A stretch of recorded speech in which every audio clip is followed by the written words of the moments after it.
So I built my own desktop. So pretty much I was able to, connect the CPU, connect all of the parts, connect the graphics card, connect everything. And it was a difficult process, but I'm very proud of myself for completing it. I wanted to be able to start my journey of open source, owning my own computer parts and building my computer, not relying on Windows, using Ubuntu desktop and handling my stuff. So as you see, my computer is perfectly functional. I was able to watch YouTube, browse Facebook, learn about coding.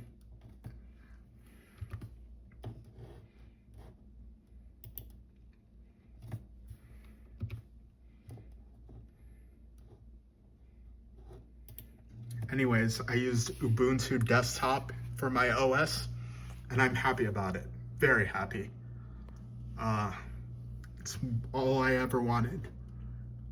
Very simple, has user support, and comes with stuff pre-installed, so I don't have to code from scratch using Arch or whatever. Anyways, so here are the parts. So I used the AMD Ryzen 5 CPU with Wraith Stealth Cooler. You can see the Stealth Cooler. The CPU is underneath it, so it's like beyond this burgeoning part. And the CPU was the hardest. It wasn't the hardest. It was the most tricky thing to install, because if you install it wrong, you break the CPU and you have to buy a new one. Yeah, so you have to be very gentle with it.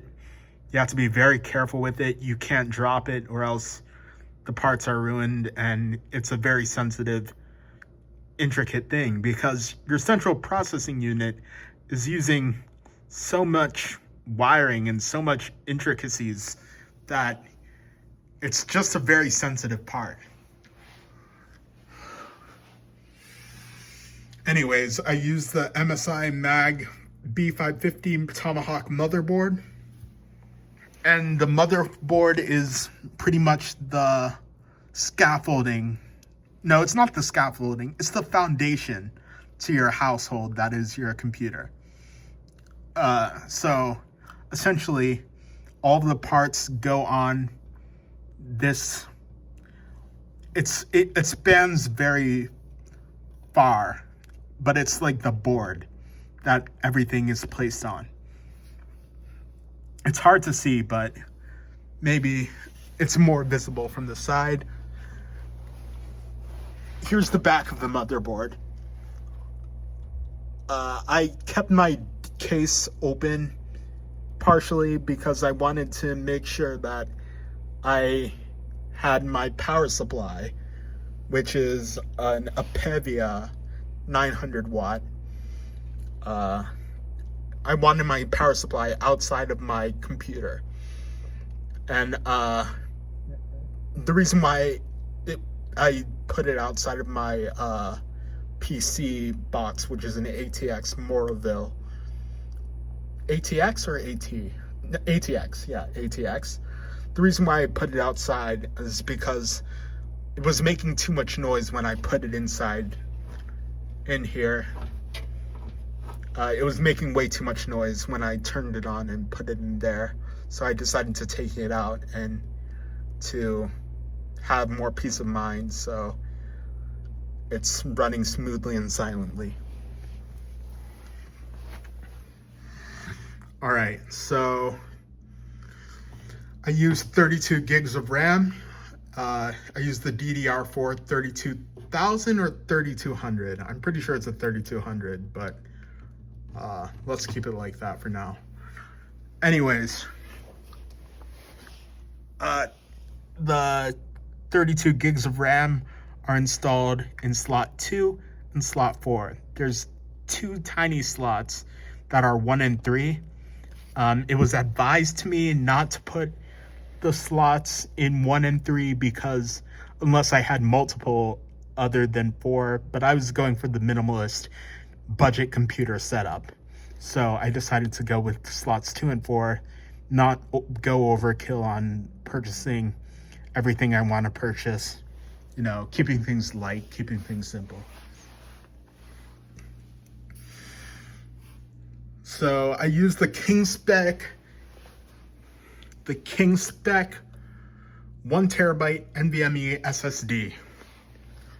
The King Spec SSD was initially installed right here, but it wasn't showing up in my boot loader when I originally set it up. So I reinstalled it down here, and that seemed to fix the issue.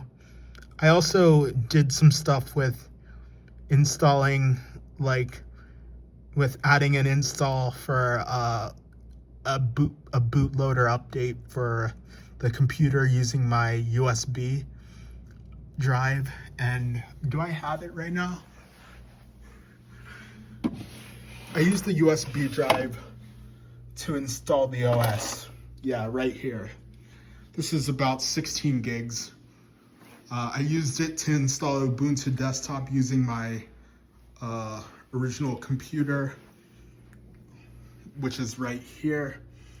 I installed Ubuntu desktop, connected it, and then used Rufus to